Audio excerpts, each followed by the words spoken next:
Саламатсыздарбы? Күндүн жыйынтыгы менен бүгүн 24 көрсөтүүсү.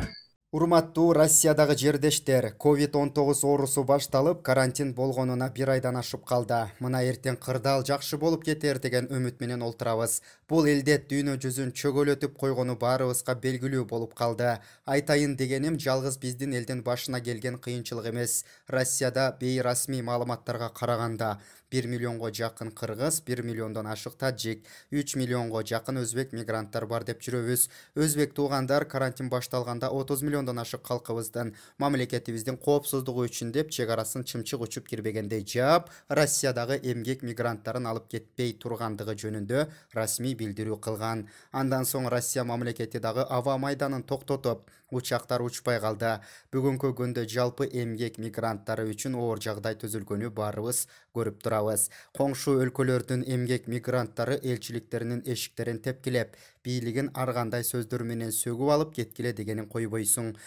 Кыргыз элчилигинде ыкчам штаб түзүлүп, кыргыз диаспорасынын лидер активисттери ак жүрөк патриоттору менен биргеликте кыйналган мекендештерге ар тараптуу жардамдар көргөзүлүүдө. Беш кол тең эмес дегендей, албетте бул кыйын кырдаалды туура түшүнгөнү бар, туура эмес түшүнгөнү бар. Оору жок, бул жөн гана саясат дегени дагы бар. Ар кандай жалган маалымат таркатып, чек ара ачылыптыр деп элди дүрбөтүп тизме түзгөндөр дагы жок эмес. Мына кечээ Россия-Казакстан чек арасында көптөн бери турган мекендештерде кыргыз-казак өкмөтү сүйлөшүп 500дөн ашык адамды медиктердин, полициянын коштоосунда коридор кылып алып кетишти. Аны уккан жердештер айтканды укпай дүрбөп топтошуп автобус чалдап чек арага бара жатышат. Эми ал жака барып алып дагы канча күн кыйналып талаада жатышат белгисиз. Эртеңден баштап мына бийлик карабай койду. Талаада жатабыз деген видео кайрылууларды көрө баштайбыз. Мекенге кетебиз деген 100 000 деген бордоштор бар. Анан баары эле ушундай эң баштык кылып мамлекетти жарга такап алып кеткиле деп бара берсе,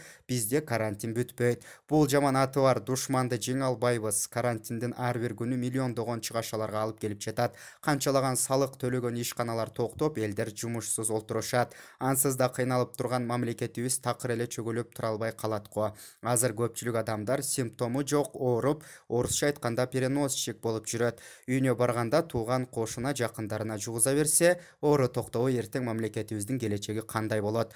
Мына Казакстан мамлекети илдет менен күрөшүүгө 6 триллион теңге сарыпташыптыр. Дагы белгисиз канча сарыпталары. Ошондуктан эртерээк ушул илдетти жеңип, кайра жакшы жашоого кайталы десек болуп жаткан кырдаалды туура түшүнүп, тааныш жердеш, тууган туушкандарга түшүндүрүп жеткирип коюңуздарга терең ишенебиз. Бир тууган бордоштор, сабырдын түбү сары алтын, буйруса аз калды жакшы күндөргө. Мамлекетибиздин жаркын келечеги бардыгыбызга керек. Сиздерди терең урматтоо менен Кыргыз Республикасынын Ички иштер министрлигинин өкүлү Алиев, Москва шаары, 7 май 2020 жыл.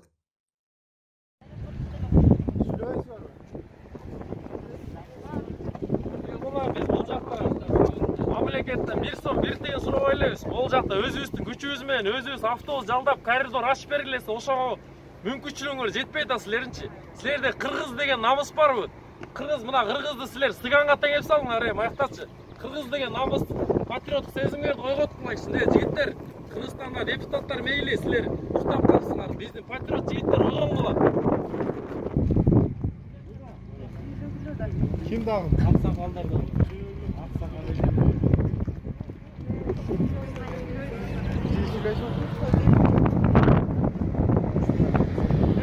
Ахвал силде оор, маяктачы, баарын ахвал оор.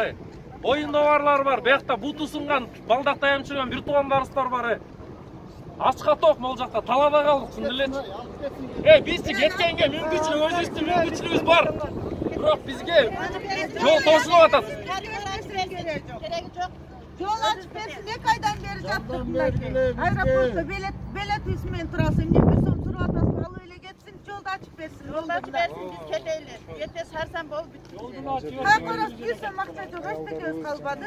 Бөтөн элде түбөк кылмагыла, кыргыздын намысын чүрбөгүлө.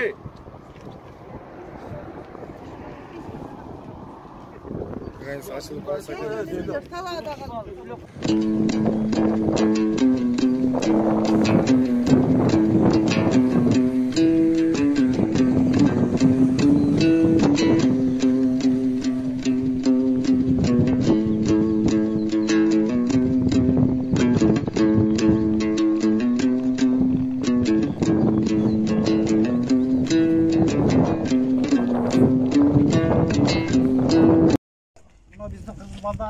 80 çakты шопырлар тұрады. Ушуларды месилар келіп қуып шығады.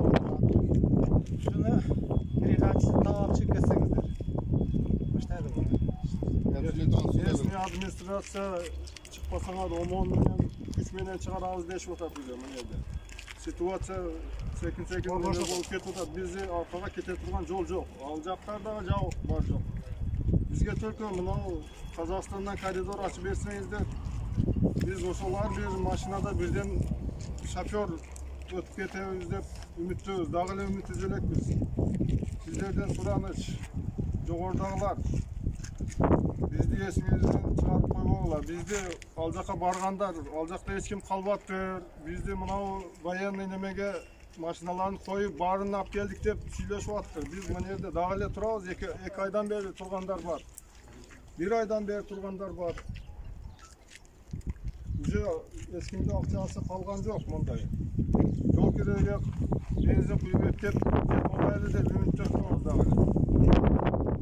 Şunu sizlerden surayız, tez aranın işine oylanıp bizde alıp çıkıp getirmişsizlerden surayız. Vaqt қалып жатыр 1 минут daha. Bugün saat qancha? Bugün 7 may. Dağılım şehirde turabız. Mına tamam. Kim dağılaydı? Dış kartla çıkarmaya koyup vapşe.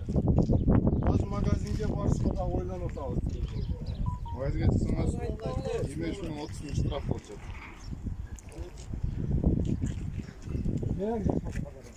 Hele süylep koyarlar valla. Ошондой эл өткөндө 5 майда автобустар жөнөтүлгөн. Ал жака бүт берде боюнда бар аял кишилер гана кетти. Бул жерде жалаң водительдер калды. Водительдердин көпчүлүгүн даже бензин куюп кеткен акчалары түгөнүп баштады бул жердечи. Бул жерде тамак аш же башка жатакана жардам бере турган адам жок бул жерде. Бизге бирдеке үмүт кылып сөз кылып айткан адам жок берде. Посол да келип бирдекени айткан жок бизге жакшы посттун маселесин чечип берсеңиз жакшы болот бизге. Анткени бул жерден кубалап баштады бизди уже. Амондор менен кубалайбыз деп атат. Город уже карантинге алынды деп атат. Артка жол жок. Монча адам турат ушул жерде. Ушул адамдардын убалына калбай чоңдор жакшы үмүт күтүп отурабыз ушул жерде силерден.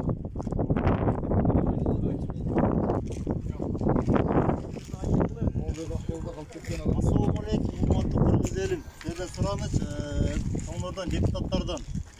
Birinciden keçegide avtobus yönetimi yardımı 56 kilometre. Yedi Türkiye водительler kaldı.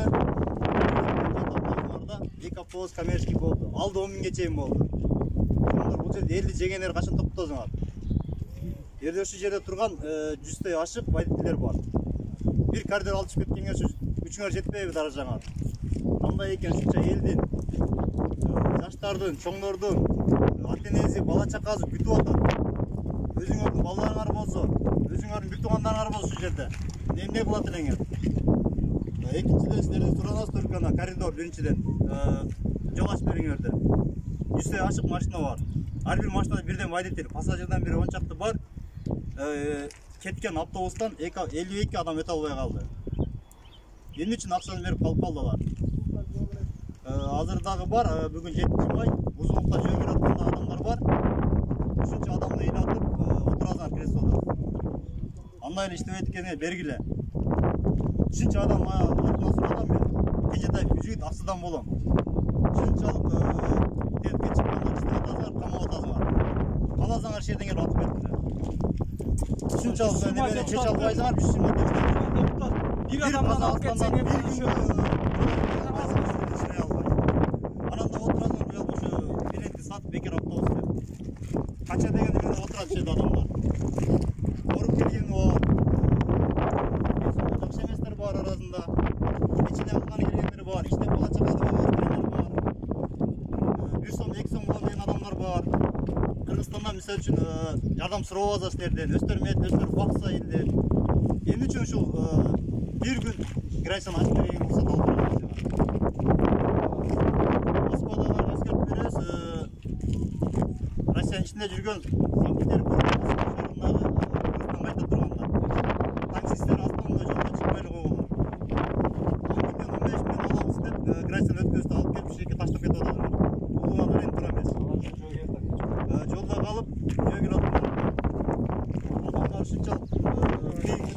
атасыңар да.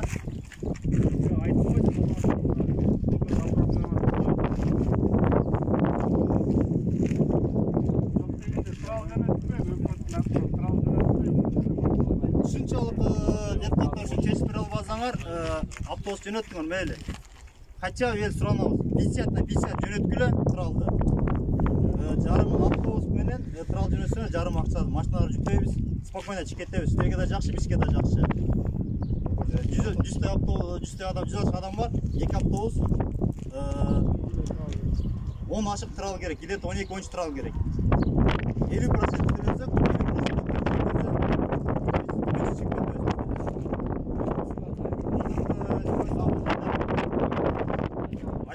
Оренбург шаарынын Селойский районундагы администрация келип жерден чыгып атат. Аяк барсаң ошол Самара барсаң ачакта жол жок, аркага кете албайсың Колияга. Границага кетсең да жол жок. Каяк барат ушунча турган кыргыз эли. Берген акчаңар 160 миң. Дагы бердик дейт. Консулы келди, эчтеке жок, пайда жок. İştebey turgan adamlar болса, иштей тургандар бошотуп берсин местасын. Ошол кылган консулдун ишин лично мен да кыла алам. Диплом жок болсо дагы. Менин да башым жетет ошого. Жолду ачып берип койгула.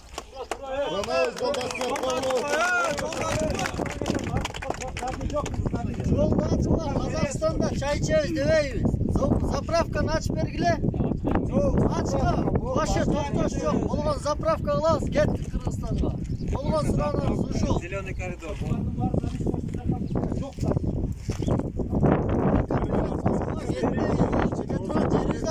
Болуп кетебиз, бардыбыз бири-бирибизди күтүп, бир топ болуп кетебиз, силерден суранып. Ошол коридорду ача кетти. Только заправка болду, түзөп кетебиз. Болгон эле заправка керек, башка эчтекенин кереги жок. Чай деле ичпей айдайбыз. Жолду деле ачып бергиле.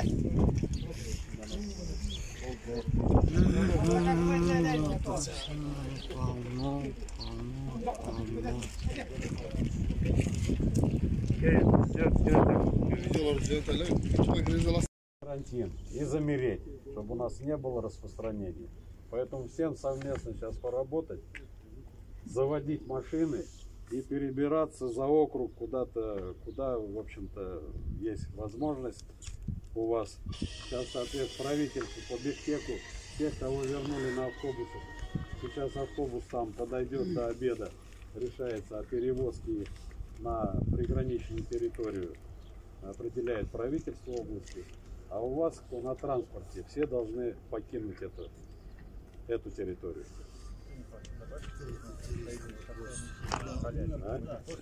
Да, и халяль закрывается тоже, даже на вынос. Вся хозяйственная деятельность там тоже не будет работать, кафе. Даже на вынос она тоже, в связи с введением карантина, она также закрывается. А у кого транспорта нет?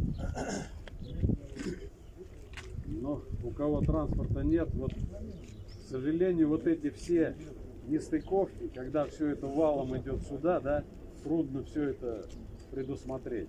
Кое-что получается, вот здесь отправки там частично двинулись, но не все захотели уехать.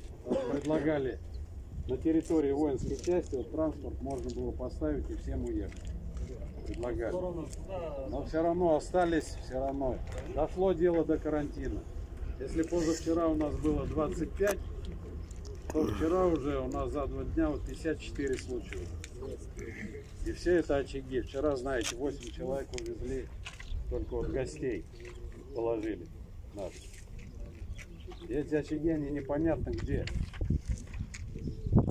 И вроде это делаем мазки там и проверяем, но прибывают, потому что есть возможность здесь сидеть, есть возможность сдать. Правительство на высшем уровне. Вы знаете тоже, как медленно это все решается.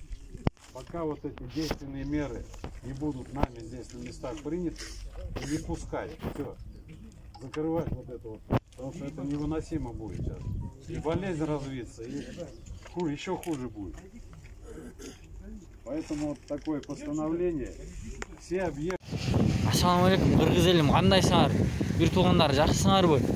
Бүгүн 07-2020 7 май Мына кыргыздар жанагы Оренбург облусунда калып кеткен кыргыздар. Кыскасы же ар эмес же бери эмес боло албай орто жолдо калып кетти. Же аяк өтө албай атабыз, же бияка кете албай атабыз. Же тамак аштан жок, эйин тала суу жок деген. Эчтеке жок. Барлыгын курсактар ач, жегенге эчтеке жок, нан жок же башка нерсе жок. Туугандар, бийликтегилер карап койбойсуңарбы? Биякта бир 80 адам бар, 80 адам бар, бийликтегилер. Биякта жата бербей карап койгулачы.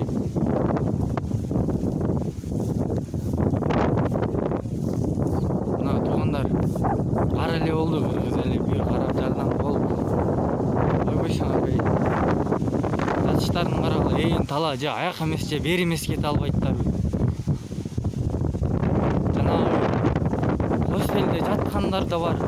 Аякта жанагы аэропортто күткөндөр бар, канча бир. Хостелде 1,5-2 айдай жаткан адамдар бар. Бияка келгендер. Жанагы аэропортто бар 5-6 күн, 7-8 күн жаткандар дагы бар. Бүт бары чогулушуп келгендер. Келип бияктагы Оренбург шаарына келиштилер. Келгенде ошол жерден постон тосуп, же ар эмес же бери эмес кете албай калгандар. Сууда жок, нанна жок, эчтеке жок. Талаада калдылар, кыргыз эли талаада эле калып карболдулар го. Мына карагыласаңдар, мына. Биякта эжелер ыйлап атат, алып кеткиле деп. Мына эжелер ыйлап атат, ыйлап. Assalamu alaikum kırgız elim. Bu Rossiya tarap Оренбург обласы бүгүнгө 2020 жыл 7 май эртеменги саат 5:30 ушинтип элдин баарысы мына жөө жүрүштү башташты. Ушунча эл жөө жүрүшүн баштап бүгүн Кыргызстанга мекенге жол тартышты. Оренбург шаарында Бозулук деген жерде блокпост коюшуп, ошол жерден өткөрүшпөй атат. Ошого биздин кыргыздын чоңдору бир жардам кылып койсоңор силерден сураныч. Каналга жазылууну унутпаңыздар. Биринчилерден болуп маалымат алуу үчүн коңгуроочону басыңыз. Дайыма ден соолукта болуңуздар. Сиздер менен бүгүн 24 маалымат топтому болду.